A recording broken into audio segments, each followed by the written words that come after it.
Well, I've been a journalist for about 25 years, and I was educated to lie, to betray, and not to tell the truth to the public. But seeing right now, within the last months, how far how the German and American media tries to bring war to the people in Europe, to bring war to Russia. This is a point of no return, and I'm going to stand up and say it is not right what I have done in the past, to manipulate people, to make propaganda against Russia, and it is not right what my colleagues do and have done in the past, because they are bribed to betray the people, not only in Germany, all over Europe. The reason writing this book was that I am very fearful of a new war in Europe, and I don't like to have this situation again, because war is never coming from itself. There is always people behind it to push for war. And this is not only politicians, this is journalists too. And I just have written in the book how we have betrayed in the past our readers just to push for war, and because I don't want this anymore. I'm fed up with this propaganda. We live in a banana republic and not in a democratic country where we have press freedom, where we have human rights. If you see the German media, especially my colleagues who day by day write against the Russians, who are in transatlantic organizations and who are supported by the United States to do so, well, people like me, I became an honorary citizen of the state of Oklahoma in the United States. Just why? Just because I write pro-American. I wrote pro-American. I was supported by the Central Intelligence Agency, by the CIA. Why? Because I should be pro-American. I'm fed up with it. I don't want to do it anymore. And so I've just written a book not to earn money. No, it will cause a lot of trouble for me, just to give the people in this country, in Germany, in Europe, and all over the world, just to give them a glimpse of a view what goes up behind the closed doors. Yes, there is many examples for that. If we go just back to history, if you go into the year 1988, if you go to your archives, you will find in March 1988 that there was in Iraq, the Kurdish people have been gassed with poisoned gas. That is known all over the world. But in July 1988, they sent me to a town called Zubaydat, that is on the Iraqi-Iranian border. There was war. It was war between the Iranians and the Iraqis, and I was sent there to photograph how the Iranians have been gassed with poisoned gas, with German poisoned gas. You call it Lost and Zarine, mustard gas, made by Germany. They have been gassed, and I was there to make photographs how these people have been killed by poisoned gas from Germany. When I came back to Germany, there was just one small photo in a newspaper, in the Frankfurter Allgemeine, and there was one small article not writing how impressive, brutally, how unhuman, how terrible it was to kill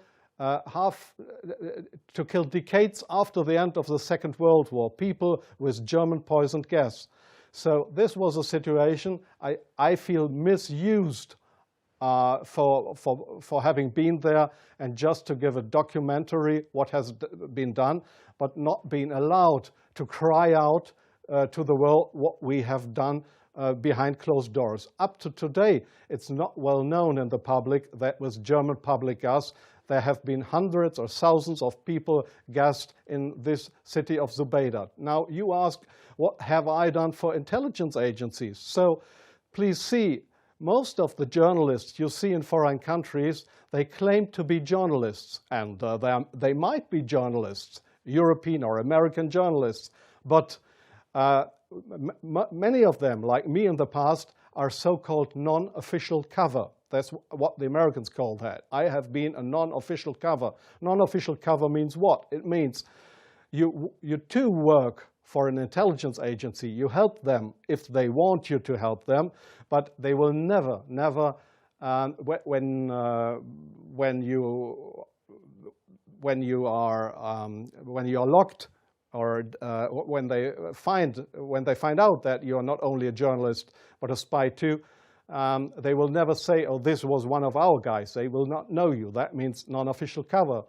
So I have helped them in several situations, and I feel ashamed for that too now. Like I feel ashamed that I have worked for a very recommended newspaper like the Frankfurter Allgemeine, because I was bribed by billionaires, I was bribed by the Americans not to report exactly the truth, but I just imagined in my car while I was driving to this interview, I just tried to work out in my brain what would have happened if I would have written a pro-Russian article in the Frankfurter Allgemeine. Well, I don't know what would have happened, but we were all educated to write pro-European, pro-American, but please, not pro-Russian. So I'm very sorry for that, but this is not what I understand for democracy and for press freedom. I'm very sorry for that. Well, yes, I understand your question very well. Germany is still a kind of a colony of the United States. You see that in many points, like the majority of the Germans don't want to have nukes in our country, but we still have American nukes. So we are still a kind of a colony of the Americans. And being a colony, it is very easy to approach young journalists through what is very important here is transatlantic organizations. All journalists from really respected and recommended big German newspapers, magazines, radio stations, TV stations, they are all members or guests of those big transatlantic organizations. And there, in these transatlantic organizations, you are approached to be pro-American, and there is nobody coming to you and saying, well, we are the Central Intelligence Agency, would you like to work for us? No, this is not the case how it happens. What they do, these transatlantic organizations, is they invite you for seeing the United States. They pay for that, they pay all your expenses and everything.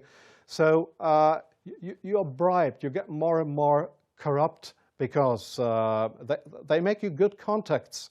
You won't know that those good contacts are, let's say, non-official covers, or officially people working for Central Intelligence Agency or other American agencies. So you make friends.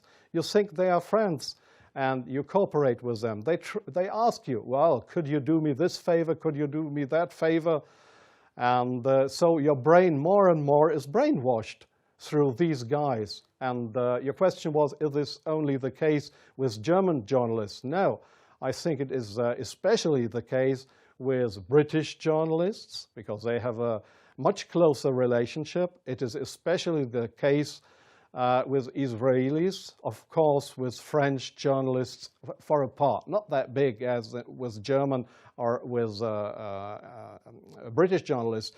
It is the case for Australian journalists, for journalists from New Zealand, from Taiwan, from, well, there is many countries in the Arab world, like Jordan, for example, like Oman, the Sultanate of Oman. There is many countries where this happens, where you find people to claim they are respected journalists, but if you look behind them, you'll find they are puppets on a string of the Central Intelligence Agency. I'm sorry in interrupting you. I'll give you one example. Sometimes the intelligence agencies, they come to your office and want you to write an article. I give you an example not from strange other journalists, from me myself. I've just forgotten the year. I just remember that the German Foreign Intelligence, Bundesnachrichtendienst, it is just a sister organization of the Central Intelligence Agency. It was founded by the American Intelligence Agency. So one day the BND, this German Foreign Intelligence Agency, came to my office at the Frankfurter Allgemeine in Frankfurt. And they wanted me to write an article about Libya and about Colonel Muammar Gaddafi. I had absolutely no secret informations regarding Colonel Muammar Gaddafi and Libya. But they gave me all these secret informations, and they just wanted me to write, to sign the article with my name. I did that, but it was an article that was published in the Frankfurter Allgemeine that originally came from the Bundesnachrichtendienst, from the German Foreign Intelligence Agency. So do you really think that this is journalism, intelligence agencies writing articles? Oh yes, that article, I have reprinted it partly in my book. That article was how Libya and Colonel Muammar Gaddafi, how he secretly tried to build a poison gas factory, I think in Rabta was the name, yeah. And I got all those information. It was a story that was printed worldwide 2 days later. But I had no information on that. It was the intelligence agencies that wanted me to write this article.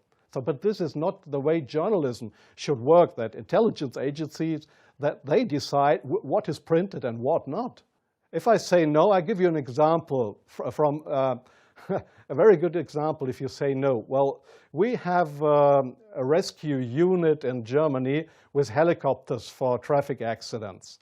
It's called, they call themselves the Yellow Angels. There was one guy who didn't want to cooperate. He was a pilot of the helicopter service of the Yellow Angels in Germany. This guy said no to the Foreign Intelligence Service, Bundesnachrichtendienst, when they approached him and wanted him as a non-official cover to work for the German Foreign Intelligence Agency, under just to pretend to be somebody from the Yellow Angels. So what happened was that he lost his job. And the court in Germany, the judge decided that they were right, because such a guy could not be trusted.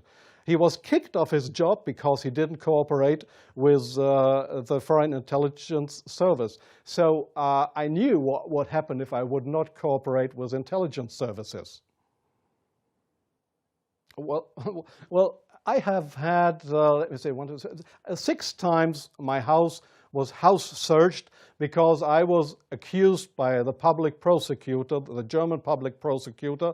I was accused of leaking secrets of states. 6 times house searched. Well, they hoped that I wouldn't do that ever again. But I think it's worse that the truth will come out one day. The truth won't die. And I don't mind what will happen. I've had 3 heart attacks. I have no children. So if they want to bring me to court or to prison, so it's worse for the truth.